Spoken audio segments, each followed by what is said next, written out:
Shalom para peserta Bible Study, jemaat Tuhan yang dikasihi oleh Tuhan. Kita berjumpa lagi dalam Bible Study. Perjanjian Lama kita melanjutkan pembelajaran kita dari kehidupan Abraham, Bapak orang beriman. Kita sampai pada bagian yang keempat, yang saya beri judul Antara Iman dan Hukum Manusia. Kisah yang akan kita pelajari dapat dibaca di dalam Kejadian 15 sampai 16. Kali ini saya berharap saudara sudah membaca kisahnya terlebih dahulu, karena dalam pembahasan saya tidak akan membacakan seluruh ayat-ayatnya satu demi satu. Tapi saya akan lebih banyak menjelaskan apa yang perlu kita pelajari dari situ. Kita akan mulai dengan sedikit pendahuluan, latar belakang tradisi kehidupan masyarakat kuno di zaman Abraham, terutama mengenai hukum soal ahli waris. Kita akan melihatnya. Ya. Jadi ada bukti-bukti arkeologis, penemuan-penemuan berupa catatan-catatan kuno yang sejaman dengan Abraham. Dan di dalam tulisan-tulisan kuno itu tercatat ada hukum yang berlaku di zaman itu mengenai pewarisan bagi orang yang tidak memiliki keturunan. Nah, singkatnya kalau diringkas seperti ini. Jika seseorang tidak memiliki keturunan, maka ada dua pilihan. Yang pertama, orang tersebut dapat mengangkat salah satu pelayan atau hambanya, biasanya hamba kepercayaan, untuk menjadi pewaris. Nah, ini nanti berkaitan dengan apa yang tertulis di dalam Kejadian 15. Opsi kedua adalah istrinya bisa mengambil seorang hamba perempuan untuk kemudian diberikan kepada suaminya. Nah, nanti dari hubungan antara suami dan hamba perempuan itu, jika menghasilkan seorang anak, maka hamba perempuan tersebut bisa menjadi orang merdeka, bukan lagi menjadi hamba. Statusnya naik. Namun anaknya menjadi hak sang istri. Jadi anak yang dilahirkan oleh hamba perempuan itu diakui sebagai anak dari sang istri. Nah, hukum ini jelas kalau kita lihat dari kehidupan saat ini aneh ya, tetapi kenyataannya inilah hukum yang berlaku di masa itu, dan sesungguhnya ini adalah hukum yang tidak adil terhadap perempuan dan anak. Nah, kita akan melihat bagaimana sikap Allah dalam hal ini nanti. Kita mulai dari melihat apa yang terjadi di Kejadian 15. Kejadian 15 diawali dengan ungkapan jujur Abram tentang keraguannya. Ketika itu Allah dalam suatu penglihatan berkata kepada Abram, "Jangan takut, akulah perisaimu Nah, lalu Abram berkata, apa yang akan kau berikan kepadaku? Karena aku tidak punya keturunan. Untuk apa semuanya itu? Karena nanti toh yang mewarisi bukan anaknya, karena memang tidak punya anak. Lalu Abram berkata, nanti yang akan mewarisi semuanya adalah Eliezer, seorang hambanya. Nah, tetapi keraguan Abram ini dibantah oleh Allah. Allah kembali meneguhkan janjinya bahwa dia akan memberikan keturunan kepada Abram. Dalam Kejadian 15 ayat 4 sampai 5 kita baca apa jawaban Allah kepada Abram. Tetapi datanglah firman Tuhan kepadanya demikian. Orang ini tidak akan menjadi ahli warismu, melainkan anak kandungmu dialah yang akan menjadi ahli warismu. Lalu Tuhan membawa Abram keluar serta berfirman, coba lihat ke langit, hitunglah bintang-bintang jika engkau dapat menghitungnya. Maka firman-Nya kepadanya, demikianlah banyaknya nanti keturunanmu. Jadi jelas Allah berkata anak kandungnya Abraham yang akan menjadi ahli waris, bukan hambanya. Bahkan dikatakan oleh Allah, ya, ini janji Allah yang sangat terkenal. Anak-anak sekolah minggu biasanya pasti ingat, ya. Jadi keturunan Abraham itu nanti banyaknya seperti bintang-bintang di langit. Demikian banyak. Nah, lalu mendengar itu, maka Abram percaya. Kejadian 15 ayat 6 berbunyi, lalu percayalah Abram kepada Tuhan, maka Tuhan memperhitungkan hal itu kepadanya sebagai kebenaran. Nah, ini penting sekali. Ya. Kepercayaan Abram, ya terlihat setelah itu Abram tidak lagi berencana mengangkat Eliezer menjadi pewaris. Abram percaya oleh janji Tuhan, maka anak kandungnya yang akan menjadi pewaris. Dan kepercayaan Abraham itu diperhitungkan, dihargai Allah sebagai kebenaran. Nah, perhatikan ini. Sebagai kebenaran di sini maksudnya apa? Yang pertama, artinya apa yang dipercaya oleh Abram, apa yang dikatakan oleh Allah, itu benar-benar akan diterima oleh Abram. Jadi karena Abram percaya, maka Abram menerima apa yang dijanjikan Allah. Itu yang pertama. Lalu yang kedua, kebenaran di sini adalah statusnya Abram di mata Allah karena dia percaya dia adalah orang benar. Nah, jadi iman itu membuat seseorang menjadi orang benar. Maka itu Rasul Paulus di dalam suratnya berkata, kita dibenarkan bukan karena melakukan hukum Taurat, tapi karena iman. Bukan karena usaha kita, tetapi itu adalah anugerah Tuhan oleh iman. Jadi iman itu sangat penting bagi kehidupan kita orang percaya. Ya, kita anak-anak Abraham.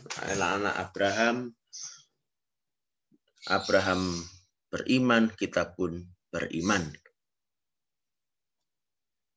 Nah, kemudian kita melihat selanjutnya Abram meminta tanda di dalam Kejadian 15 ayat 8. Ya. Jadi Abram bertanya, loh, apa tandanya bahwa aku betul-betul akan menerima itu janji Allah itu. Nah, kita harus memahami tindakan Abram meminta tanda ini bukan berarti Abram tidak percaya. Karena Abram sudah percaya, sudah disebutkan di ayat 6 tadi, Abram percaya. Lalu tanda itu untuk apa? Nah, kita harus memahami di masa lalu orang selalu membutuhkan tanda. Tanda itu bukan tidak percaya, tetapi tanda itu adalah penuguhan. Menjadi suatu pengikat yang akan meneguhkan langkah ke depan. Nah, seperti itu budayanya, maka itu Abram meminta tanda. Nah, maka Allah memberikan suatu tanda pengikat perjanjian. Berupa apa? Saudara bisa baca di dalam Kejadian 15 ayat 9 sampai 10. Jadi ada hewan-hewan yang harus dikorbankan, yang harus dipotong. Ya, ada lembu betina berumur 3 tahun, kambing betina berumur 3 tahun, lalu ada domba jantan, ada burung tekukur, ada anak burung merpati. Nah, semuanya itu kecuali burung tekukur dan merpati, binatang-binatang itu harus dibelah 2, dipotong.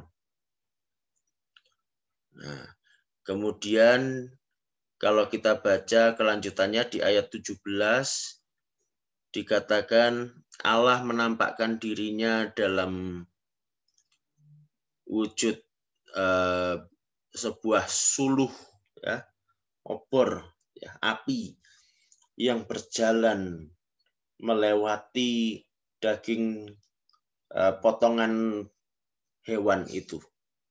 Nah, ini sebetulnya adalah cara pengikatan perjanjian juga sesuai hukum yang berlaku di masyarakat saat itu. Nah, memang adatnya adalah ketika dua belah pihak membuat suatu perjanjian, maka ada hewan yang dipotong, dibelah 2, kemudian pihak yang saling berjanji ini akan berjalan melewati potongan hewan itu. Nah, dengan melewatinya, maka kedua belah pihak saling berjanji bahwa mereka akan menepati bagian dari perjanjiannya. Barang siapa melanggar, maka dia akan seperti hewan-hewan itu tadi. Nah, dan kita melihat di sini yang luar biasa adalah Allah berkenan memakai cara perjanjian sesuai hukum saat itu. Cara yang dikenal oleh manusia, yang dikenal oleh Abram, supaya Abram betul-betul mengerti dan yakin, ya, akan perjanjian ini. Jadi kalau kita melihat dalam perjalanan perjanjian dan penyataan Allah di dalam Alkitab, kita bisa melihat bahwa Allah seringkali menggunakan cara-cara yang dimengerti oleh manusia. Allah tidak Allah tidak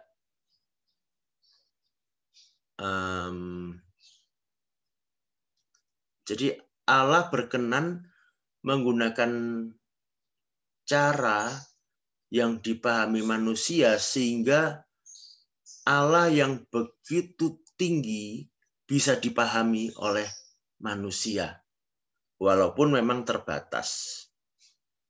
Bayangkan kalau cara yang digunakan Allah selalu cara-cara yang di luar akal manusia, wah, kita tidak akan bisa memahami isi hati Allah. Maka kita perlu bersyukur bahwa Allah berkenan menyatakan dirinya yang begitu tinggi ke dalam dunia kita, ke dalam pemahaman kita yang demikian terbatas ini. Nah, sekarang kita lanjutkan. Setelah Allah memberikan tanda perjanjian itu, Allah juga memberitahukan apa yang akan dialami oleh keturunan Abram. Saudara bisa baca di Kejadian 15 ayat 11 sampai 16, lalu ayat 18 sampai 21, yaitu mengenai perbudakan di Mesir, kemudian kembalinya orang Israel ke Kanaan, dan juga wilayah kedaulatan Israel nantinya. Semuanya diberitahukan oleh Allah kepada Abram. Nah, mengapa diberitahukan? Allah menunjukkan Allah tidak main-main. Allah punya rencana. Dan itu dinyatakan kepada Abram. Nah, kita lihat betapa seriusnya Allah kita. Jadi kita juga harus serius menanggapi firman Allah. Sekarang kita sampai pada Kejadian 16. Nah, kalau tadi Abram yang ragu, sekarang Sarah yang ragu, ya. Nah, setelah 10 tahun menanti, ya, di dalam Kejadian 16 ayat 3 disebutkan peristiwa ini terjadi setelah Abram 10 tahun tinggal di tanah Kanaan. Jadi kira-kira sudah 10 tahun Abram dan Sarai menantikan janji Allah tentang keturunan. Rupanya Sarai sudah tidak sabar lagi. Mengapa demikian? Di masa itu kemandulan itu adalah aib. Ya, memalukan sekali bagi orang saat itu. Ya, bahkan sekarang pun masih ada yang menganggap bahwa tidak memiliki anak itu sesuatu yang memalukan, ya. Nah, karena itu ya wajar kalau Sarai mulai resah. Sudah 10 tahun kok tetap belum diberi. Mana janjinya Allah? Nah, kita lihat apa yang dilakukan Sarai di dalam Kejadian 16 ayat 1 sampai 2. Adapun Sarai istri Abram itu tidak beranak. Ia mempunyai seorang hamba perempuan orang Mesir, Hagar namanya. Berkatalah Sarai kepada Abram, "Engkau tahu Tuhan tidak memberi aku melahirkan anak. Karena itu baiklah hampiri hambaku itu. Mungkin oleh dialah aku dapat memperoleh seorang anak." Dan Abram mendengarkan perkataan Sarai. Hagar ini kemungkinan adalah orang Mesir, salah satu dari budak-budak Mesir yang diberikan oleh Firaun kepada Abram. Ya, di dalam kisah sebelumnya ketika kita belajar tentang Abram di Mesir. Nah, perhatikan yang saya garis bawahi di ayat 2. Mungkin oleh dialah aku dapat memperoleh seorang anak. Ya, ini yang saya sudah sebutkan tadi di pendahuluan. Jadi kalau nanti Hagar melahirkan anak, maka anak itu adalah haknya Sarai, bukan haknya Hagar. Nah, hal ini memang diperbolehkan oleh hukum dunia saat itu, namun tidak sesuai dengan perjanjian Allah. Nah, jangan kita melakukan apa yang wajar bagi dunia, namun sesungguhnya salah di mata Allah. Ya, ingat di pelajaran sebelumnya, standar kebenaran kita haruslah standarnya Allah, bukan standar dunia. Kita tahu hukum yang seperti ini jelas tidak adil. Ya, hukum yang tidak manusiawi sebetulnya, terutama terhadap perempuan dan juga anak sebetulnya.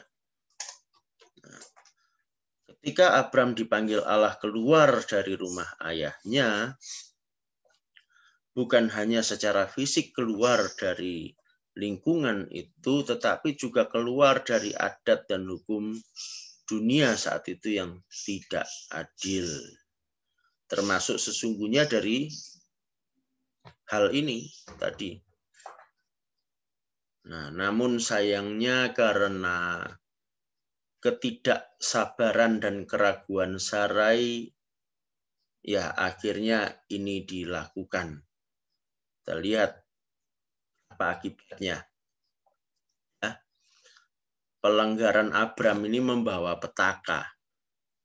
Kejadian 16 ayat 4 kita baca. Abram menghampiri Hagar lalu mengandunglah perempuan itu. Ketika Hagar tahu bahwa ia mengandung, maka ia memandang rendah akan nyonyanya itu. Nah, ini masalah. Nah, seperti kita sudah singgung tadi, menurut hukum di masa itu ketika Hagar mengandung, maka statusnya Hagar naik, bukan lagi hamba. Apalagi Hagar ini lebih muda, dia berhasil mengandung seorang anak, sedangkan Sarai tidak bisa memberikan anak untuk Abram, maka Hagar pun menjadi sombong. Nah, sakit hatilah Sarai.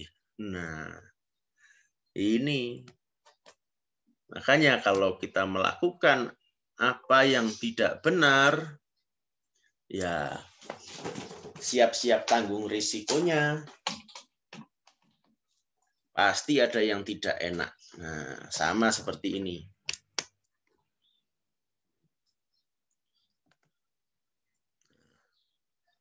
Lalu kita lihat apa reaksi Sarai. Nah, ini akibat dosa itu saling menyalahkan ya. Sejak zaman Adam dan Hawa, akibat dosa itu saling menyalahkan. Kejadian 16 ayat 5 berkata, lalu berkatalah Sarai kepada Abram, penghinaan yang kuderita ini adalah tanggung jawabmu. Akulah yang memberikan hambaku ke pangkuanmu. Nah, tetapi baru saja ia tahu bahwa ia mengandung, ia memandang rendah akan aku. Tuhan kiranya yang menjadi hakim antara aku dan engkau. Wow, luar biasa ini Sarai. Yang memberikan Hagar kepada Abram siapa? Ya Sarai. Tetapi ketika terjadi masalah, nah, dia bilang ini tanggung jawabnya Abram. Nah, ini terjadilah percekcokan di antara mereka. Nah, perhatikan kalimat terakhir itu. Tuhan kiranya yang menjadi hakim antara aku dan engkau. Waduh, nama Tuhan dibawa-bawa. Ya. Ini juga kalimat ini para peneliti arkeologi menyimpulkan menurut bukti-bukti kuno, kalimat seperti ini adalah seperti sumpah di dalam pengadilan. Gitu.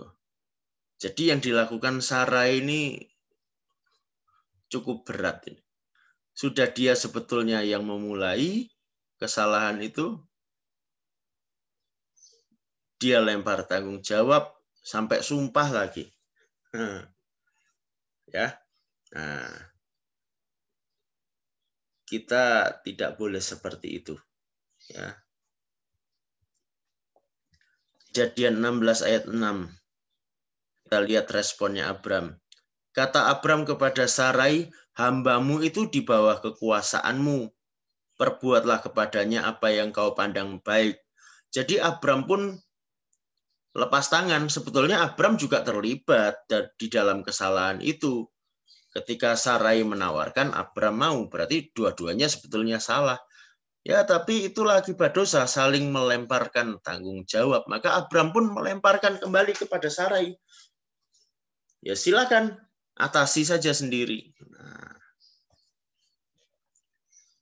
Lalu Sarai menindas Hagar. Nah, sehingga ia lari meninggalkannya. Nah, kata menindas di sini, ini bukan berarti Hagar disiksa, dipukuli, dihajar, bukan. Bukan seperti itu. Ya. Perkataan Sarai menindas Hagar itu artinya menekan. Menekan apa? Ingat tadi, ketika Hagar mengandung anak dari Abram, maka statusnya Hagar naik. Ya. Tetapi oleh Sarai dikembalikan lagi. Dia ditindas lagi sebagai seorang budak, sebagai seorang hamba. Nah, Hagar yang tadi sudah senang, sudah menjadi tinggi hati karena merasa, wah aku sekarang menjadi orang merdeka. Wah, aku sekarang bukan lagi seorang hamba, bahkan aku memberikan anak, memberikan keturunan. Nah, kemudian dia harus ditindas, ditekan lagi, dijadikan hamba lagi. Maka Hagar pun sakit hati dan ia meninggalkan Sarai. Nah, sekarang kita akan melihat bagaimana respon Allah. Allah ternyata membela Hagar dan anak yang dikandungnya. Ya. Kita baca Kejadian 16 ayat 7 sampai 9. Lalu malaikat Tuhan menjumpainya dekat suatu mata air di padang gurun, yakni dekat mata air di jalan ke Syur. Katanya, Hagar, hamba Sarai, dari manakah datangmu dan kemanakah pergimu? Jawabnya, aku lari meninggalkan Sarai nyonyaku. Nah, jadi Hagar lari, kemungkinan Hagar lari kembali ke Mesir, ke tanah kelahirannya. Nah, perhatikan ayat 9. Lalu kata malaikat Tuhan itu kepadanya, kembalilah kepada nyonyamu, biarkanlah engkau ditindas di bawah kekuasaannya. Nah, kita jangan menyalahpahami ayat 9 ini. Ya. Kalau kita melihatnya seperti ini saja, seolah Allah mendukung penindasan yang dilakukan oleh Sarai. Tetapi ingat, kita harus memahaminya menurut konteks budaya saat itu, apa yang terjadi, bagaimana nasibnya Hagar, dan bagaimana nasib anak yang dikandungnya. Ya. Hukum saat itu yang berlaku dalam hal ini, anak hasil hubungan tuan dengan hambanya, jika dilahirkan di luar rumah sang tuan, maka anak itu tidak diakui dan tidak akan mendapatkan hak sebagai anak daripada sang tuan. Nah, ini yang dihindari oleh Allah. Kesalahan sudah terjadi. Ya. Pihak yang bersalah siapa saja? Ya 3. Sarai salah, Abram salah, Hagar juga salah. Dan kesalahan itu konsekuensinya harus ditanggung. Ya. Dan kalau Hagar lari dari masalah ini, yang jadi korban nanti anaknya, Ismail. Anak itu jadi tidak mendapatkan haknya sebagai anak Abraham. Allah tidak mengingini itu.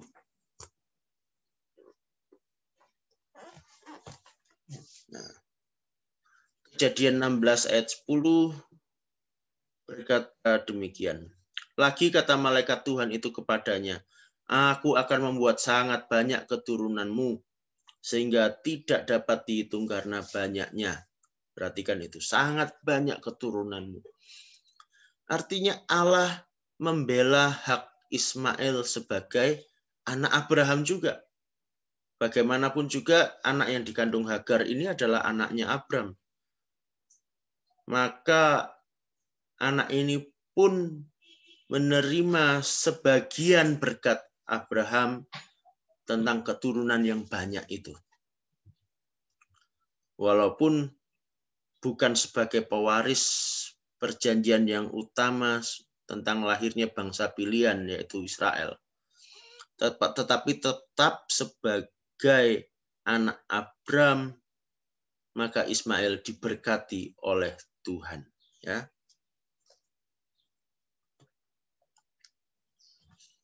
Selanjutnya kata malaikat Tuhan itu kepadanya, dalam ayat 11, engkau mengandung dan akan melahirkan seorang anak laki-laki dan akan menamainya Ismail, sebab Tuhan telah mendengar tentang penindasan atasmu itu. Ya. Jadi nama Ismail itu artinya Allah mendengar. Suku kata El terakhir dari Ismail itu adalah nama Allah. Ya. Sebutan untuk Allah.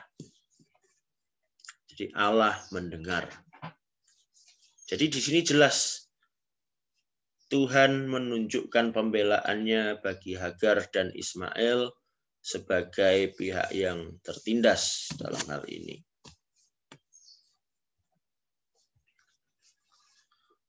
Nah, kita lihat tentang Ismail, apa yang dikatakan di dalam ayat 12. Seorang laki-laki yang lakunya seperti keledai liar, demikianlah nanti anak itu.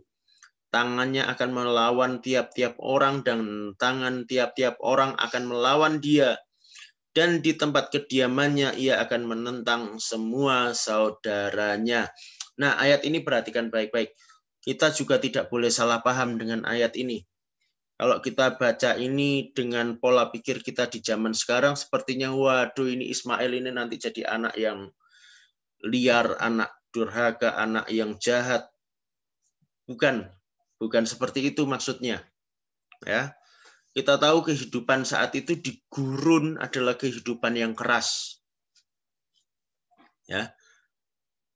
Di sini apa yang ditulis di tempat kediamannya, ia akan menentang semua saudaranya. Di terjemahan bahasa Indonesia yang lain disebutkan tempat kediamannya terpisah dengan sanak saudaranya. Ya. Ada juga yang menerjemahkan tempat kediamannya berhadap-hadapan dengan saudaranya. Artinya terpisah. Ya, tidak bersama dengan saudaranya, artinya dengan anak Abram yang lain, yaitu Ishak nantinya. Bukan berarti bermusuhan.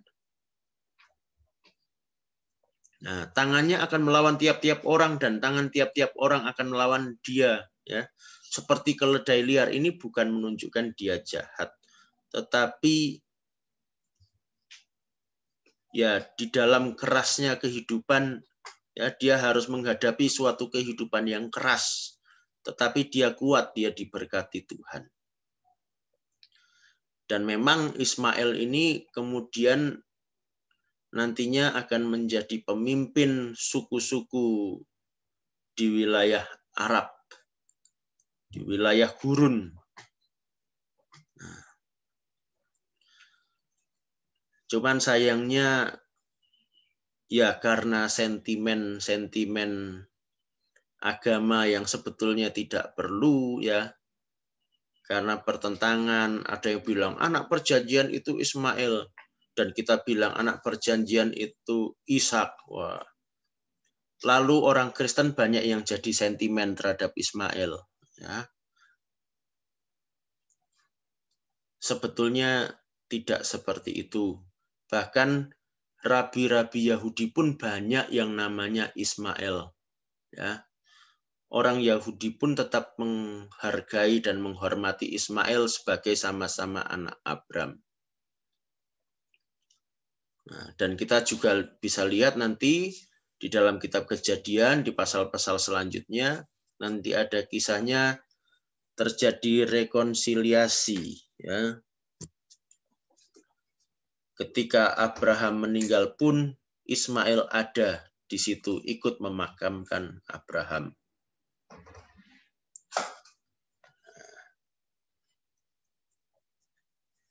Sekarang kita lihat Kejadian 16 ayat 13 sampai 15. Kemudian Hagar menamakan Tuhan yang telah berfirman kepadanya itu dengan sebutan, Engkaulah El Roi, sebab katanya, bukankah di sini kulihat dia yang telah melihat aku? Sebab itu sumur tadi disebutkan orang, Sumur Lahai Roi, letaknya antara Kades dan Beret. Lalu Hagar melahirkan seorang anak laki-laki bagi Abram, dan Abram menamai anak yang dilahirkan Hagar itu Ismail. Ya. Nah, ini nama yang cukup terkenal, El Roi, sebutan untuk Allah kita ya. Allah yang melihat. Siapa yang mengucapkan pertama kali? Hagar. Ya. Ini yang saya sudah singgung minggu lalu, bahwa nama-nama atau sebutan-sebutan untuk Allah itu seringkali muncul sesuai keadaan saat itu.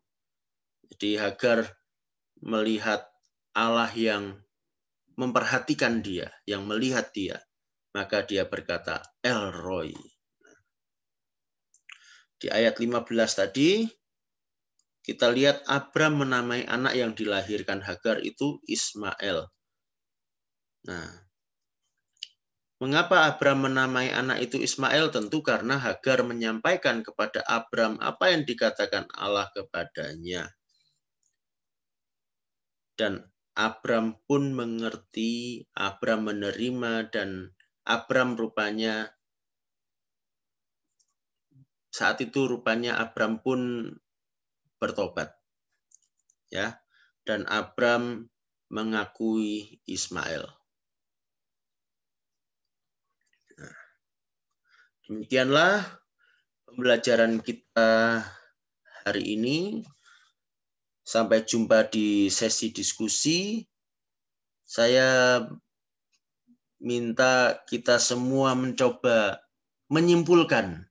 Ya, saya tidak memberikan kesimpulan di sini. Saya harap kita masing-masing bisa mencoba membuat kesimpulan apa yang kita pelajari dari kisah ini. Silakan dituliskan di grup WA kita. Kita akan bahas nanti di sesi diskusi. Tuhan Yesus memberkati.